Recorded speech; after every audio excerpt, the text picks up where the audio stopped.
Hey folks, you've no doubt heard of the cyber kill chain, right? Well, it's the sequence of events that a threat actor has to take to carry out an attack. Now, what about the cyber kill chain, looking at SaaS applications specifically? Now, when we look at software as a service applications like 365, G Suite, things like that, they've really become a very large part of our IT ecosystems. And they're really difficult to lock down because of their cloud-based nature and the fact that users need to access them from anywhere. So it changes the game in terms of keeping an eye on the cyber kill chain for those applications versus what we've done for on-premise and hosted workloads all these years. So today I've got Paul Schnackenburg on. He recently wrote an article specifically about the cyber kill chain for SaaS applications. We're going to dissect that, look into this issue, and let you know what you need to know on today's episode of SysAdmin Weekly.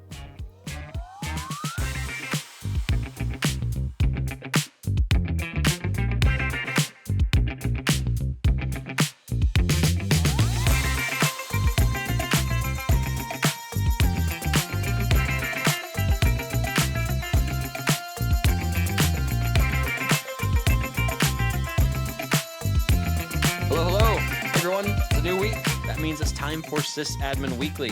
This is the podcast for sysadmins, by sysadmins, and dedicated to all those tireless tech folks toiling away in the trenches, keeping our digital world spinning and running, and, well, thanklessly for the general public, right? So, as always, I'm your host, Andy Serwich, and I've got a familiar face with me today. I've got Paul Schnackenburg. How's it going, Paul? I'm good, Andy. How are you? I'm doing fine. So not dealing with any security incidents, there's no major fires to put out. So, it's Friday. We are recording this. For me, it's Friday, June 27th in the evening. For Paul, it's on Saturday. So I'm doing good. I can't complain. So, good. But we have some interesting stuff to talk about today. I just got done talking about, there's no security incidents going on. This is going to be a very security-centric episode. Now, we've mentioned security a few times throughout various episodes.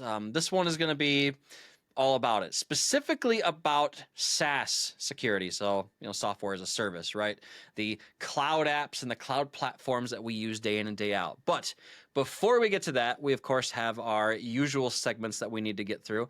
The first one being our News React segment. And, well, selfishly, I'm going to go first. So, and speaking of security incidents, I don't know what I want to call this. I guess this is a case of the greatest hits making a comeback. Of course, I'm talking about Citrix Bleed 2. Citrix Bleed 2, and of course, what's the joke movie quote? Citrix Bleed 2, Electric Boogaloo, right? But of course, this is another vulnerability for Citrix NetScaler, ADC. At the CVE 2025-5777, it's now confirmed that it's being exploited in the wild. Another associated CVE, the old one, Citrix Bleed 1, if you want to go look at the original, was 2023-4966. Now, this particular vulnerability caught my eye because, I don't know, it seems like every vulnerability I've looked at over the last year or two now has been memory related. So this one is an out-of-bounds memory read vulnerability that allows unauthenticated attackers to access portions of memory, which, ultimately allows them to steal, things that they shouldn't have their hands on, like session tokens and credentials and all kinds of other lovely things. And of course, all these memory vulnerabilities, I'm not a developer, but I know Rust is a very memory safe language and eliminates a lot of these types of vulnerabilities. But that's why everyone's moving to Rust, right? I just read an article the other day, speaking of News React segments. I was looking through an issue of Linux Format, actually. I was, sitting around just late one evening and, just wanting to read something. So I'm looking through Linux Format, talking about the Linux kernel. And I guess there's a real drive to get portions of the Linux kernel written in Rust, specifically because of this, right? So anyway. I'll put a link to the Bleeping Computer article that I was just talking about. Put that in the show notes, folks. Paul, what do you got? What have you seen in the news lately? Now, as I literally saw this one this morning, it's from 2 days ago. Lindsay O'Donnell Welch has posted on X. I don't follow X anymore, but I saw it in the newsletter. So, SysAdmin. So, for those who don't know, the known exploited vulnerabilities is published by CISA. And for the rest of the industry, this is sort of, hey, these are vulnerabilities that you probably, if you have this particular, whatever the technology is in your environment, you should go patch this because they're seeing exploitation in the wild. For US government, federal, state and local, they actually have to patch these within a certain amount of time. That's why the SysAdmin is a shortish list. Like it's not 100,000 vulnerabilities, right? Because they're focusing on the ones that are exploited in the wild and that have enough sort of momentum to be really dangerous. So when something's added to SysAdmin, you want to take notice of it. So they recently added 3 different ones. 2 of them are, bypasses of some kind. But then you have CVE 2019, so it's 6 years old, meaning it's still exploited in the wild 6 years later. 6693, which is Fortinet 40OS use of hard-coded credentials vulnerability. So, you have 0 days and then you have 0 days. I don't know that, Fortinet, what are you doing? What are you doing? So, what are you doing? Putting hard-coded creds in. Those are the 3 words that really hit hard in that line. Hard-coded credentials.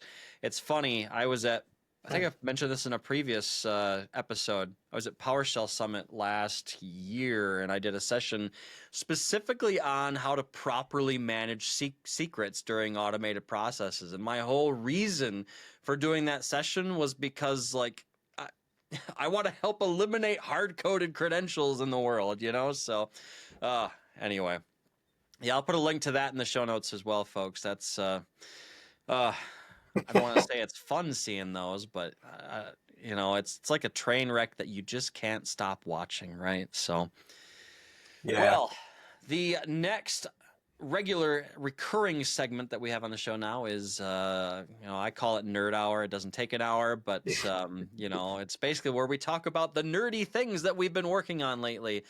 And I went first for the News React segment, Paul. No, you start. You start, because I got to remember what I was going to say. Okay, all right. Pressure's on then. So I haven't been doing a ton of really deep techie things lately. I've been doing more soft skillish type stuff, I guess. Getting my head wrapped around the Substack platform. The other thing that I did recently, I guess it's kind of tech related, is I came back from, I don't know, weeks of travel, both work and family vacation type travel. I sat down, looked at my desk, and I couldn't see the desk, basically. There was so much stuff on it, right? I had just enough room to get to my keyboard, and I'm like, okay, this has to get fixed. And to top it off, I had a Samsung, kind of one of those curved monitors that it's been flaky forever. And finally, it started having enough issues to where I'm like, okay, all right, I need to replace this thing. I have been eyeballing the Apple Studio display for a long time, and I've been so resistant because it is so expensive, and I didn't want to pay the Apple tax. But despite me, I went back to the web, and I looked 4, 5, 6 different times. There is not another monitor on the market that has everything in the chassis that this thing does. So built-in webcam, built-in microphone, built-in USB hub, has the option of vertically moving up and down, that way that I can place my Sony a6400 mounted on the desk right behind the monitor, and when I want to use it, just move the monitor down. There's just I couldn't find another monitor that did it. And I even went to the lengths of, okay, well, what if I got like a really fancy USB hub and, adhered that to the back of the monitor somehow. And I still, everything I found didn't make any sense to go that route. So I finally bit the bullet. And well, I'm recording this on the studio display, and I figured for this episode we would try the studio display webcam, and it's not as good as the A6400, and nor did I expect it to be as good as a dedicated camera. But you know what? It does a pretty darn good job. So anyway, while not super nerdy, that's kind of the nerdy stuff I've been working on lately. Well, it's definitely very, very nerdy right in front of you.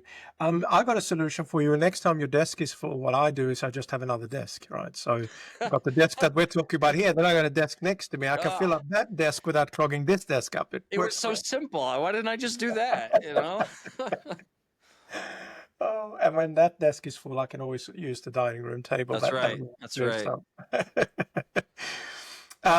So my techie thing, what I've been focused on lately is AI agents. I'm writing an article on what came out at Build, and I suppose the big thing here, I'm sure everybody has heard of agents, and I'm sure everybody has heard of AI agents and so forth. But it's interesting how much effort Microsoft is putting into this. So there's now an agent store in Copilot Studio, and if you have a Microsoft 365 Copilot license, you can literally just go into Copilot Studio and say, hey, I want to build an agent, and you're literally just typing this in, and you're saying, I want you to be connected to this data.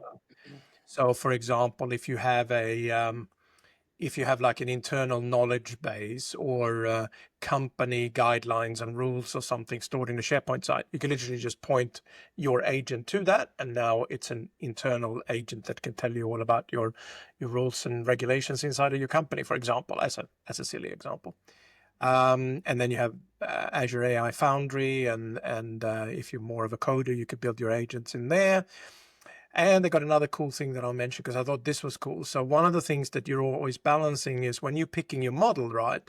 You want the model that will produce the output you desire for your users, your clients, but you want a good model, but you don't necessarily want the latest models because they're more expensive to run, right? Like they cost more per API call type thing. So sometimes you want to balance that, and they now have something called a model router. So it will analyze each incoming query from an end user, and if it can be satisfied by a less advanced model, it'll go and pick that model for that particular query automatically. And they're seeing something like 60% reduction, right? So you build your agent and you say, you can pick from these 7 different APIs in the background, models in the background, and then it just picks out of those. So I thought that was kind of cool. So does that in an automated method, it sounds like.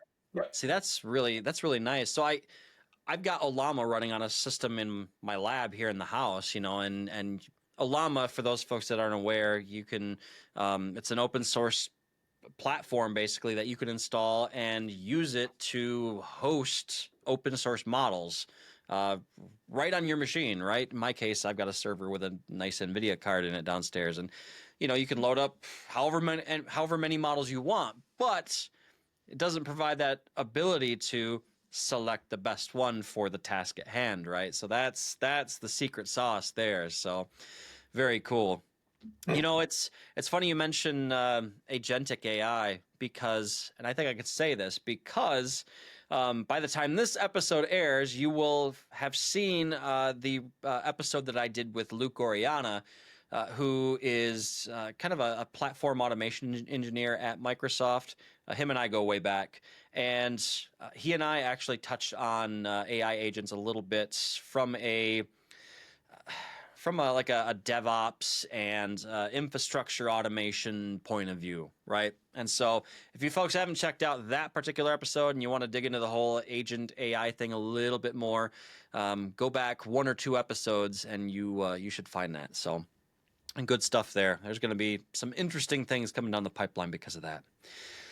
So let's get into our security discussion, Paul. And this whole episode really is kind of driven by an article you wrote out on virtualizationreview.com, if I remember correctly, right, Paul? Yep, that's right. And so basically you wrote an article that at a high level talked about how SaaS platforms are really the next frontier for large cyber attacks, right? And there's a number of reasons why, and we're going to get into that. But I figured it'd be nice to start with, how did we do security in the old days, right? And so, the one thing in your article that really kind of stood out to me and is so true is if I put myself back, 15, 20 years ago, worrying about security on-prem, it was all about securing the perimeter, right? So you put a firewall on the entry point, you put all kinds of strict rules there. Hopefully that was the only way in or out of the network. If maybe you might have had some VPNs hanging off of the network and that you had to make sure you secured whatever was on the other end if you had control of it. But yeah, it was all about securing that perimeter. So you had to worry about the four walls of your building, whereas that's changed drastically now. So Yeah, it definitely has. the other thing that you mentioned that really stood out to me was this idea, and it's, again, this was totally true as well. I've never really thought about it in this perspective, but it's true. We created defenses so good for perimeter security that attackers went elsewhere. They started going after the endpoints, which then led to the industry creating EDR, MDR, XDR, all the DR things, right? And so they started shifting their attacks there. Well, now we've gotten really good at, handling malware on the endpoint. Well, now it's time to shift the attacks elsewhere. And that's kind of where the SaaS target comes from. I don't know if I missed anything there, Paul, but again, I'm just kind of painting in broad strokes here. Yeah, no, I think that's absolutely true. And it sort of does go in eras. I would point out as well, though, the interesting thing, just like people still listen to, vinyl records, the fact that, attackers move on to newer, greener pastures doesn't mean they stop attacking the old stuff. Yes, So very you true. still need your firewall. You still need to have good perimeter defenses. It's just not the whole story anymore. And you still need to have EDR on your endpoints, and you need to monitor that EDR. So when it tells you something is wrong, you don't go and look on the portal a week later and go, "Oh shit, the whole intrusion could have been stopped if we just looked at this alert that showed up a week ago, but nobody was watching the console." So, you still need the old stuff. It's just important to be aware of the new stuff. And I will caution, so mention two things here. First of all, a lot of the things I say in this article comes from the work of Luke Jennings at Push Security. So Right. I want to acknowledge his work here. And second is that I'm not saying that you need to worry about SaaS security more than anything else tomorrow. We're talking about trends here, and we're talking about the fact that attackers do move to new pastures when they're forced to. If something is working for them and they are earning money and they're compromising businesses, they're not going to bother, right? Like they're not going to go, "Oh, we need to go somewhere else." But if we make it too hard for them in one area, they will move to other areas. And then, of course, you have the nation states lead a lot earlier, right? They do look for new ways of getting in new areas that criminals don't look at yet. And most of our listeners probably don't have to worry so much about nation state attackers as they have to do about the criminal ones. Hopefully not.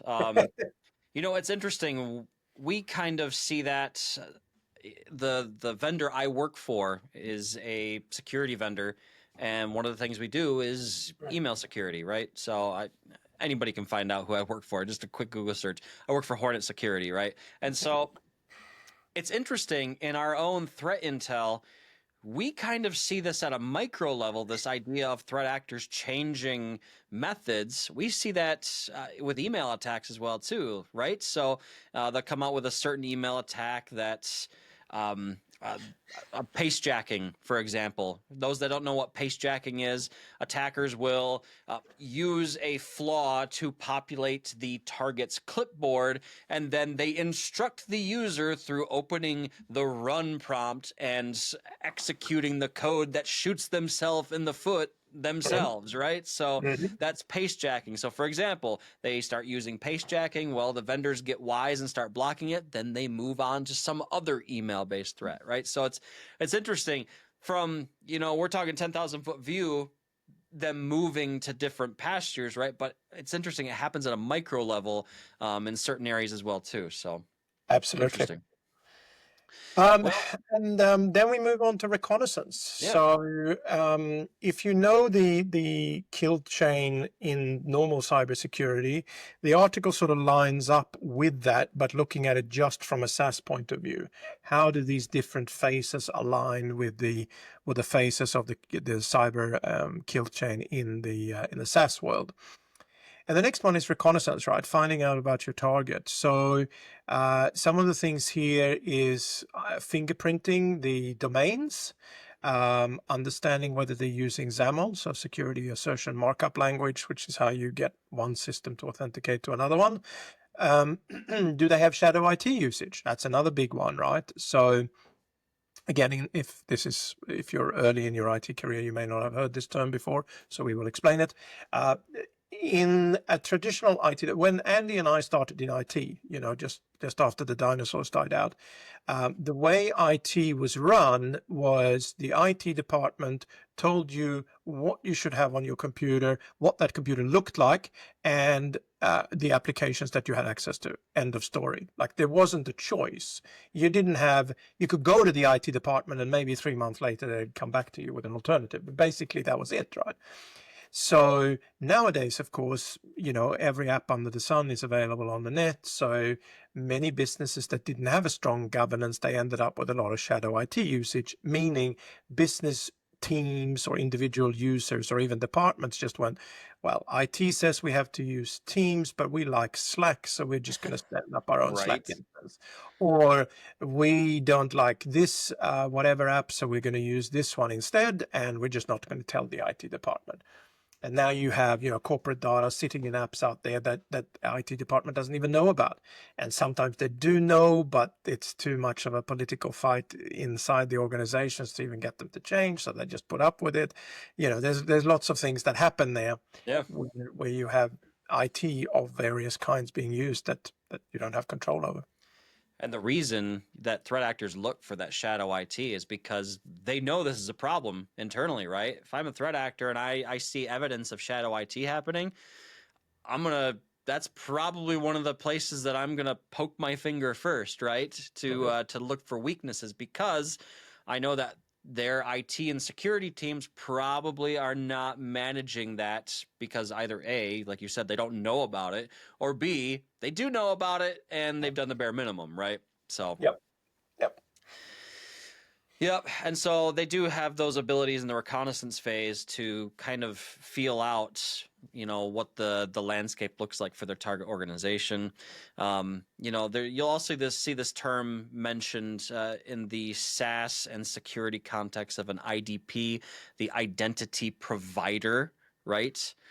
So the two most popular that I have listed in the notes, and I struggle to think of two others, but you've got Entra ID and Okta are the big players in the market, right? I mean, Entra ID, I was just, I was writing a Substack note earlier today where I was talking about how, you look at Entra ID and it underpins everything in the Microsoft cloud. Everything. Without Entra ID, there is no Microsoft cloud, There is no Azure, no Microsoft 365. It is there for all of it. Absolutely.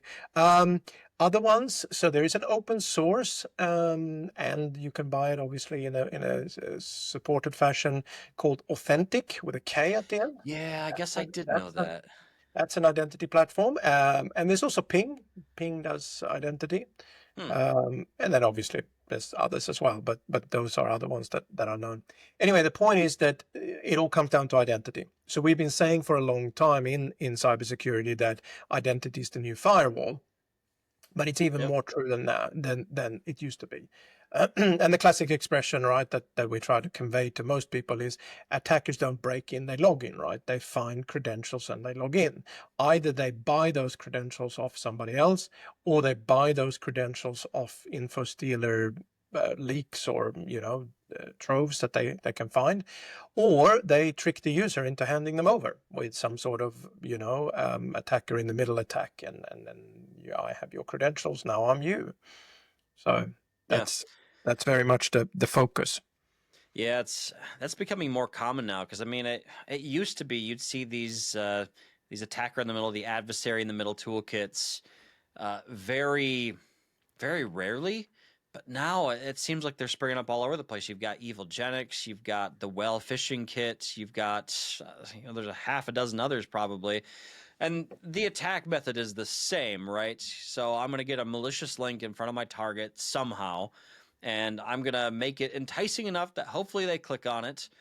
And, I've even seen cases where threat actors will physically go to restaurants near their target business and put QR codes over the menu QR code and do something nefarious that way, direct them to a site. Usually that type of attack is for, like credit card theft, but could use it for credential theft too. Oh, weird. Why is this menu making me? Oh, there must be something on my phone making it so I have to log into 365. There's all kinds of way they can get a malicious link in front of somebody. The user logs in not knowing that it's a malicious site, and now the attacker has captured the username and password. And more importantly, we're seeing a lot more of this in the industry now is token theft. They will actually lift the session token, and for a period of time, they can use that to log into the M365 tenant. So, I mean, any major browser, you've got those plugins that allow you to inject cookies into the browser.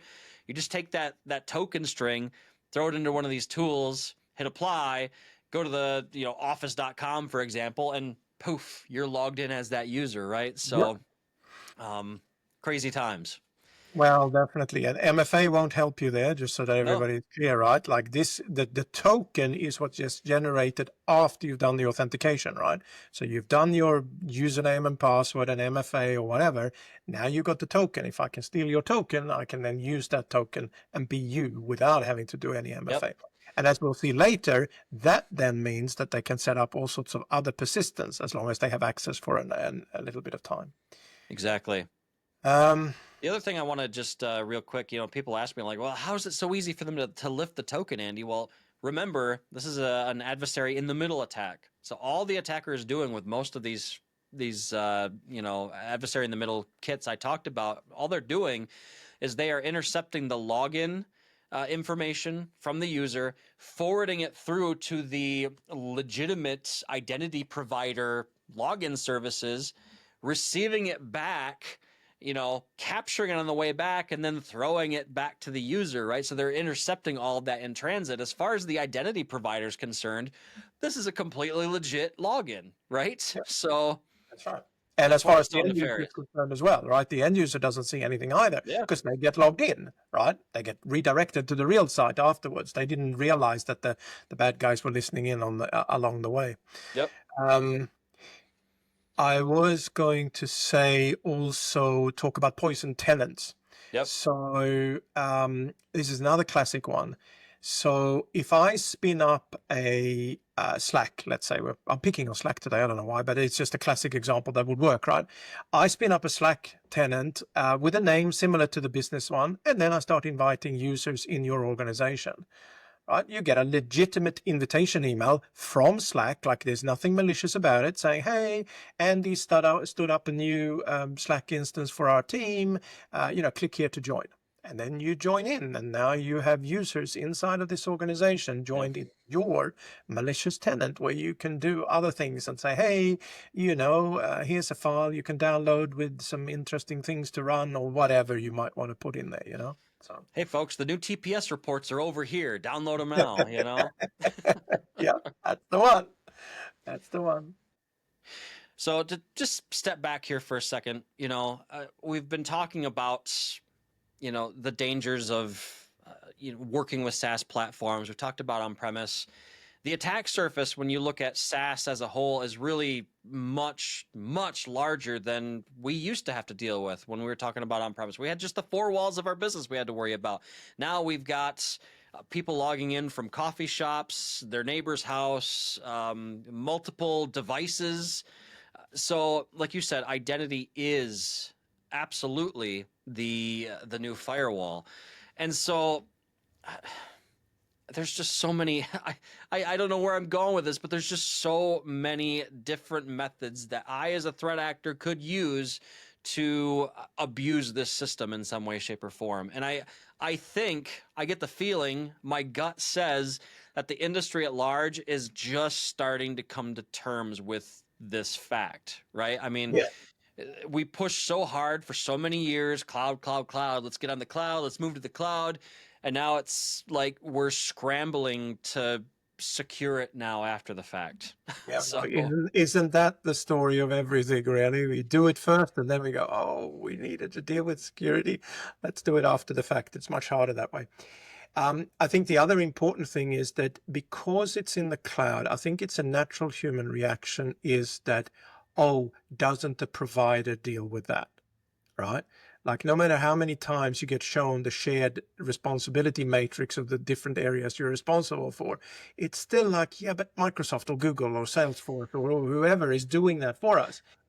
And don't get me wrong, like if you're looking at something like Microsoft 365 or Google Workspace or whatever, they have huge teams that spend a lot of time securing those platforms. But that's not the only SaaS apps your business is using. Like for the listeners now, like if you go and look at your business, they will be using dozens if they're a smaller business, and certainly if they're a larger one, hundreds of different SaaS apps, right, in different areas, right? So the HR department will be using one, and the finance department will be using another one, and then there will be others that everybody's using. And there is a lot of SaaS apps. Yep. Do you know how they run their infrastructure? Do you know how secure they are? You gave them a questionnaire, maybe if you're a big enough company when you did your procurement thing, and they ticked some boxes for you. But does that really mean they're doing all of that? Like there's a lot of risk, right, in outsourcing your IT. It's just that it's a bit more hidden because you're just signing up with a credit card or a plan on a cloud service and life's good and you get the services you want. Yeah. It's just when the security risks show up.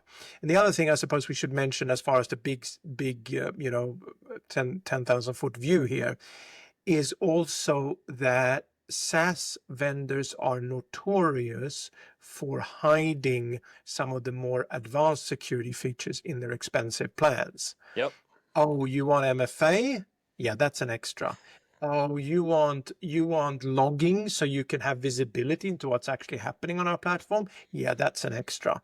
And there's actually websites that track the MFA tax. It's called the MFA tax, right, where you have to pay extra for MFA, which is just terrible. Should never happen. Oh, yeah, for sure. I mean, that is baseline minimum viable product requirement, right, to have MFA. And don't even get me started on logging.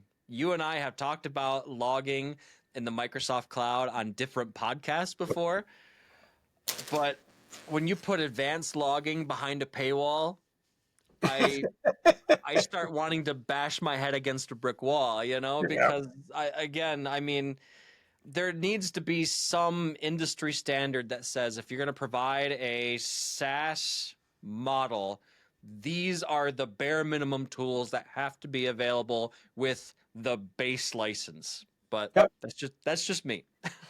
So, I couldn't agree more with you, but that's not how capitalism works. So that's right. So, excuse me. One thing we haven't talked about yet, we talked about reconnaissance. We've talked about some examples of how the attackers are getting in. Persistence. Because if I'm a threat actor, I break into a company's SaaS platform. I know that as soon as I broke into that account, into that application, whatever, the clock is ticking. And I know that at some point I'm going to lose that access. So one of the first things I'm going to do is I'm going to set up persistence inside of that environment. Now, the way that I would have used to do that on premise was, I'd probably install a rat somewhere, a remote access Trojan on some endpoint that is hopefully in the back of some warehouse somewhere that nobody knows about. Well, with the cloud, it's even more nefarious than that. So like you said, like in the enterprise space, you might have hundreds, thousands of SaaS applications that are tied in and integrated with your environment. And I think the other thing that is really worth pointing out, and a lot of people don't know this, I found, it kind of surprises me. So when we talk about identity providers, I'm thinking Entra ID specifically. When I find an application that I want to integrate with 365, I don't know, Calendly, I want to set up Calendly with my 365 calendar. As a user, I say, hey, I want to set this up, I want to install it, and I get that OAuth prompt, right, from Calendly that says, okay, we need access to A, B, C, X, Y, and Z inside your tenant. Do you authorize that? And by default, at least last I checked, Paul, I don't know if you've checked it recently, but last time I checked, by default, anyone in the organization, anyone in the tenant can authorize that application into the tenant. Now, you can change it to where an admin has to review it, and I recommend you do that. But by default, last I checked, anybody could authorize that. That is true, except it is changing. So in July 2025, that is now about to change. So those default settings are going away. But today, we're recording this at the end of June. Yes, the default is that is allowed for end users.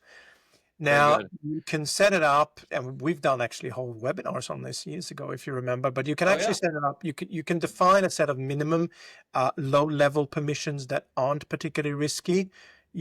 So you could set up a calendar application to read the calendar, but perhaps it didn't have access to actually write any calendar appointments, whatever. Or you can turn it off totally. So for most of my clients, it's turned off. They have to contact me, but you got to make sure you set up the admin workflow then so that they have a button that says, okay, you can't give permissions to this thing you're trying to install, but here is how you do it. And then they can type in a justification, and then you get a pop-up and an email, but you get a pop-up in the Entra portal saying, hey, so-and-so is asking for permissions to this thing. Right. And so where I was going with that is security principles inside of Entra ID. So a lot of people don't know this. You have your user account. It has its own permission and access within as defined inside of Entra ID, right? When you authorize an application, an OAuth application into your tenant, you are creating in the background a security principle for that application. Now, even if you nuke the user account that authorized it, that access persists. Yep. So here's the thing. Threat actors have been known to create malicious OAuth applications, specifically for the purpose of establishing persistence in SaaS environments. So they compromise an account, they go and they pull down their malicious OAuth application, and boom, now they have persistence. Now, if I remember correctly, Paul, there was a malicious OAuth angle inside the Microsoft Midnight Blizzard attack, if I remember correctly. Right. And so that goes to show that anybody can fall victim to a malicious OAuth application, because this is a difficult problem that the industry is trying to solve, right? Yeah, absolutely. And it's one of those things, again, we have 25 years of experience with Active Directory, where most applications didn't even show up in Active Directory. Right. And ID is much newer. It moves much faster. It's a much more complex platform. And, the IT admins who truly understand, and I do not count myself amongst them, but I sort of know where the dangers are, and then I can look up where the experts tell me what to do. But, the number of experts who actually understand enterprise applications and application registrations and single tenant and multi-tenant applications and how everything interacts in there and all the different permissions. It's a very complex space. It so is. you need to be very, very careful in there. Another way that attackers do persistence in the SaaS world is they set up sharing links. So we all know that you can go into OneDrive or your Google Workspace or whatever, and you can share a file with basically anyone, unless you have some specific restrictions in your company. And that's generally, they also last forever, right? Or at least for a long amount of time. Yep. Well, that's a great way of having persistence, right? Like if I compromise your account, you have some interesting documents, I can just give myself access to them. And unless you go and look at, which accounts actually have access to these documents, which most users won't because they're busy doing their work, you won't even see that. Or in the case of like a SharePoint library, maybe you have a finance site that finance uses to store files in the SharePoint site. You could go, as the attacker, you could go 10, 20 folders deep, break inheritance on the folder, and then share that. And for anybody who has ever tried, that visibility of broken inheritance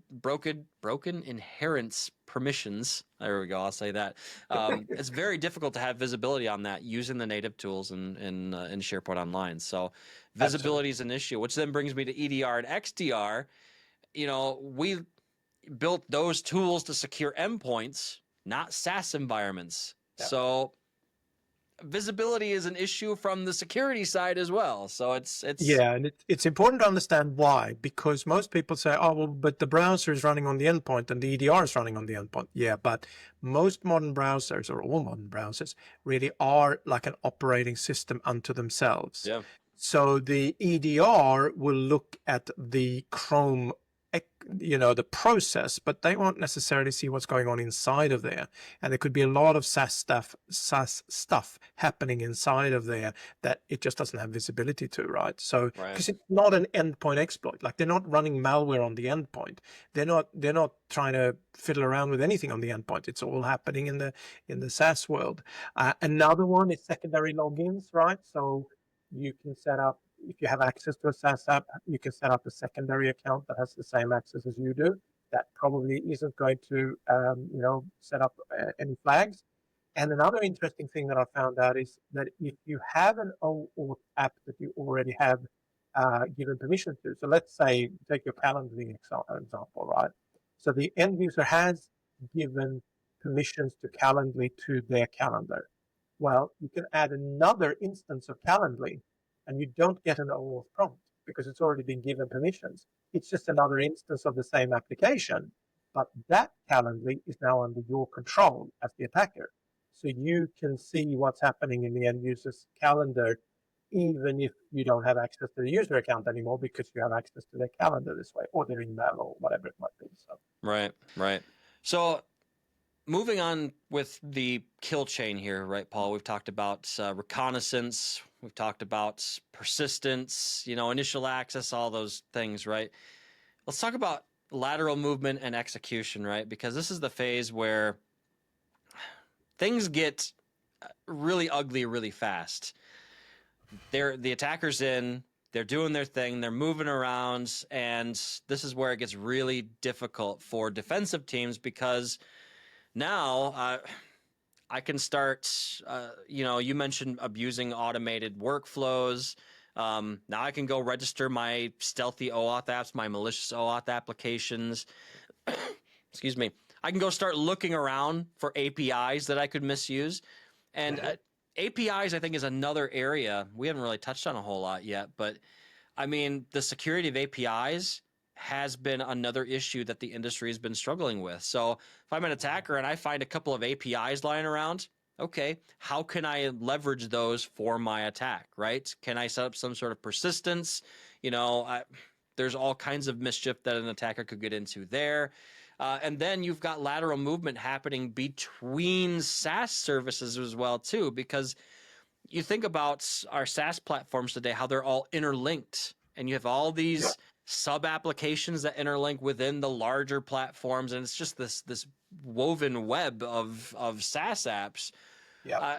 From a incident response perspective, this turns into a headache really fast because now I have way too many threads to follow to figure out what is the blast radius of this security incident, right?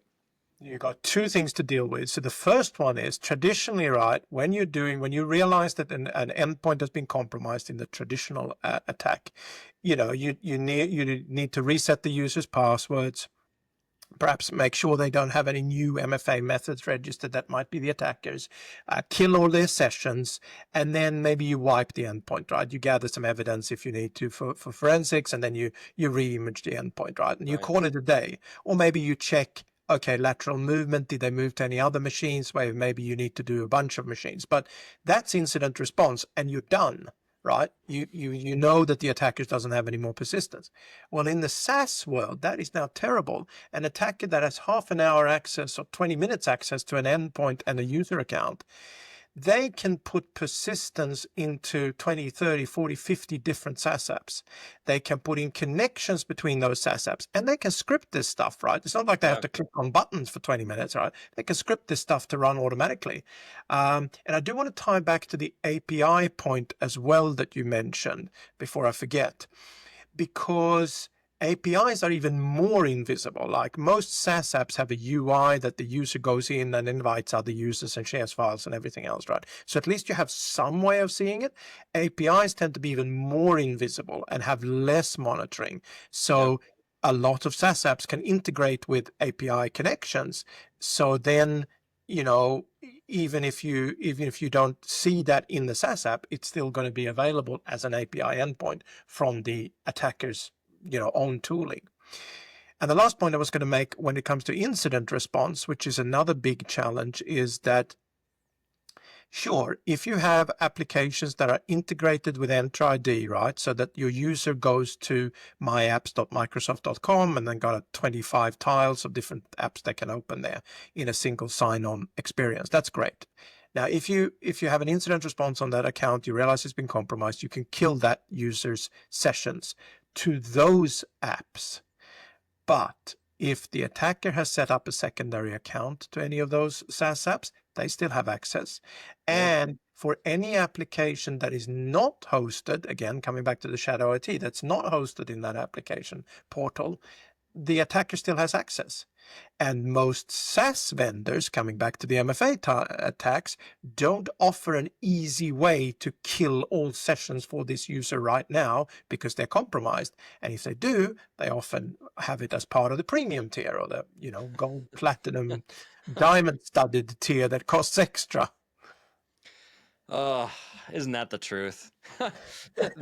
the big, press this red button in case of emergency is locked behind a paywall.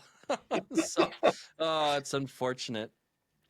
Very unfortunate. So, well, when I look at all this, Paul, I always stop to think like, okay, what are like the one or two things that our listeners should go and do? And a couple of things off the top of my head. We've been talking about how identity is the new firewall, right? You need to make sure that your identity mechanisms are as rock solid as they possibly can be. So, I mean, at a minimum, you're using, a device-based MFA, right? So, like, people have the Authenticator app on their phone.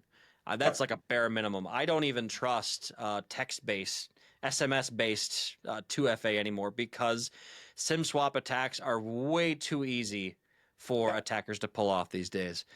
Now, that said, if you have the ability, go out and get YubiKeys for everyone or whatever hardware security key you want to use. I personally like YubiKey. I've got a couple of them. But look at passkeys. I mean, passkeys make things so much more difficult for the threat actor because now you've got that hardware security key component and those tokens that are the security keys that are baked into the hardware security key, those are URL bound. That's so right. if you end up on a website that is trying to siphon off your credentials, guess what? That key's not going to work because it's not the right URL, right? So I would say at a minimum, you need to look at those things. Absolutely. You probably heard the term phishing resistant, right? So there's a few different technologies that you just mentioned that are phishing resistant. I don't mean you have heard. I was talking to the audience. No, You have I obviously heard of picked phishing up on resistant. that. But the base idea is exactly what you said, right? They only work on the real sign-in URL. They do not work on a fake one. So even it protects the users from making a mistake because they didn't spot that it was a phishing page, right? Or a fake login page, because the thing just won't work, right? Windows hello, UB keys or 2FA keys and pass keys. None of those will work. They just say, oh no, sorry, it doesn't work, error. And the user won't sign in and hand over their credentials. So I agree with you. Strong credentials is absolutely one. I would tack on to that first recommendation you have would be look at your recovery and reset mechanisms. Yes. Because a lot of businesses, looking at you, Marks and Spencer in the UK, for example, they might have had good authentication methods, right? Like you get all your users to phishing resistant. Fantastic. You're way ahead of most of the industry. But what happens when somebody loses their phone, or they lose the UB key, or they lose their laptop or forgets it in a taxi or whatever, right? Or in an Uber. What do you do then? This is where that comes in, right? Like, how do they reset? How do they prove to the help desk that they are who they say they are? Yeah.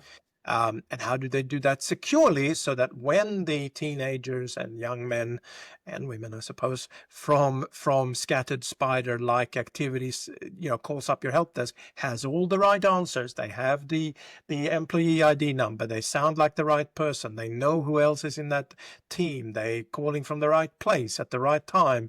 And they have all the answers to all the authentication questions. How do you verify that that's the right person before you let them into your business to cause havoc, right? That is a challenge. So you got to think through both, not just how do you reset, but how do you do that?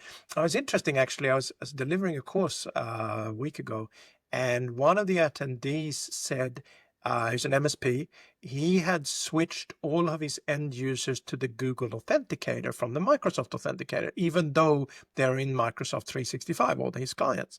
Right. And I said, why? Oh, he said, it's because the Microsoft Authenticator locks the private key to the phone.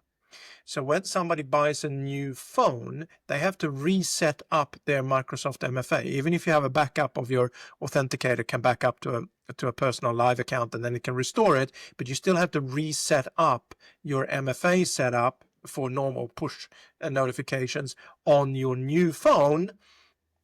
And if they don't have the old phone, they have no way of getting in there, and then they have to call the help desk or whatever. He said the Google Authenticator doesn't have that problem. And I said, well, it's not exactly a problem. The reason the Google Authenticator avoids that is because they replicate the keys as a consumer service into their cloud. So you have to make that security trade-off there. That's...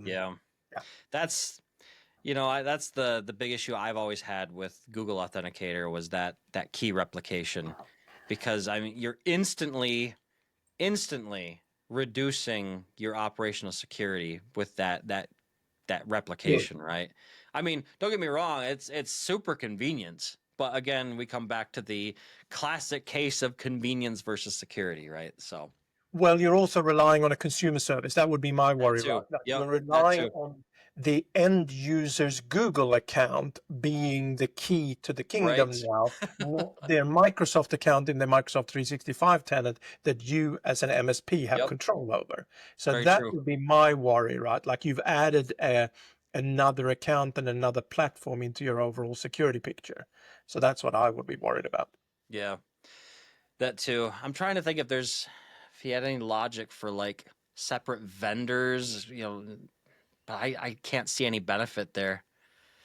I'm gonna have to chew on that. I can't find any plus to doing it, but I don't know. Maybe it'll be 2 a.m. The plus for him as an MSP is that they don't call him when they get a new phone because they just set up the Google Authenticator app and it just works and it's got everything in it. Oh boy. Second recommendation, I think, when it comes to SaaS security is awareness. So obviously understanding this, have a read of this article. It's not super long. It's got a lot of links to Luke's additional work. But I also think that having visibility is really important here. Yeah. So if you are a defender, you want to look at something like a CASB. Netscope is one. Microsoft has Defender for cloud apps. Whatever you need, you need to have some visibility into what's going on in these SaaS apps, because you can't just leave it to the vendors, to the SaaS vendors, right? Like they do their thing, hopefully, when it comes to physical security and whatever.